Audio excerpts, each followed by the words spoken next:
अकबर बीरबल की कहानी। पूनम और दूज का चांद। एक बार बीरबल अपने किसी काम से काबुल गए। उनकी वेशभूषा देखकर लोगों ने वहां के बादशाह को शिकायत कर दी। काबुल के बादशाह के सैनिक बीरबल को दरबार में लेकर आए। काबुल के बादशाह ने उनसे पूछा, आप कौन हैं और यहाँ किस मकसद से आए हैं? बीरबल बोले, मैं एक मुसाफिर हूँ और देश विदेश की यात्रा करता रहता हूँ।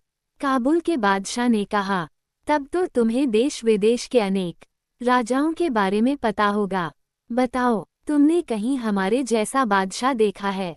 बीरबल सिर झुकाकर बोले, हुजूर, आप तो पूनम के चांद हैं। आप जैसा अन्य बादशाह भला कौन हो सकता है? काबुल का बादशाह मन ही मन खुश होता हुआ बोला, हम पूनम के चांद हैं तो तुम्हारा बादशाह क्या है? बीरबल सीना तानकर बोले, हुजूर, हमारा शहंशाह तो दूज का चांद है। काबुल का बादशाह स्वयं को पूनम का चांद समझकर खुशी के मारे गद हो गया और बीरबल को छोड़ दिया और सादर अपने दरबार में बैठाया। दूसरे दिन बीरबल को वस्त्रभूषणों से नवाजकर विदा किया। बीरबल वहां से दिल्ली पहुंचे तो उन्होंने अपने मित्रों से यह बात सुनाई। ये बात एक मुंह से दूसरे मुंह होते हुए शाही दरबार तक भी पहुंच गई। बीरबल से जो दरबारी ईर्ष्या करते थे, उन्होंने इस बात को नमक मिर्च लगाकर बादशाह अकबर के सामने पेश कर दिया। अकबर बादशाह को ये बात बड़ी ही बुरी लगी।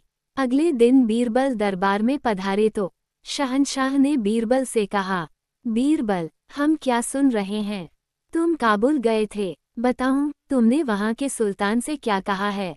बीरबल ने बादशाह सलामत को वहां की सारी बातें कह सुनाई। अकबर बादशाह नाराज होते हुए बोले, बीरबल, काबुल के बादशाह को पूनम को चांद की तरह बड़ा और हमें दूज के चांद की तरह छोटा बताकर तुमने हमारी बेइज्जती की है। बीरबल सहज भाव से ही बोले, बादशाह सलामत, आप ये क्या कह रहे हैं? मैंने तो वहां आपका गुणगान ही किया है।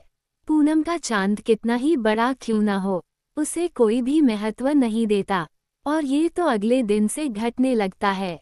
पल पल घटने वाली चीज तो हर धर्म में अशुभ, तुच्छ और त्याज्य मानी जाती है। दूज का चांद चाहे कितना भी छोटा हो, लेकिन हिंदू और मुसलमान दोनों ही बड़े आदर भाव के साथ उसका दर्शन करते। मुस्लिम महीना दूज से ही शुरू होता है। हिंदू लोग दूज के चांद को शुभ मानकर उसी दिन शुभ कार्य की शुरुआत करते हैं। इन सबसे बड़ी बात यह है कि दूज का चांद दिन प्रतिदिन बढ़ता ही है। जहां पनाह, अब आप ही बोलिए कि काबुल के बादशाह को पूनम का चांद और आपको दूज का चांद कहकर मैंने किसकी प्रशंसा की है? बीरबल को बादशाह ने उठकर गले से लगा लिया और कहा, मुझे पता है बीरबल, तुम जहां भी जाओगे वहां मेरी प्रशंसा ही करोगे।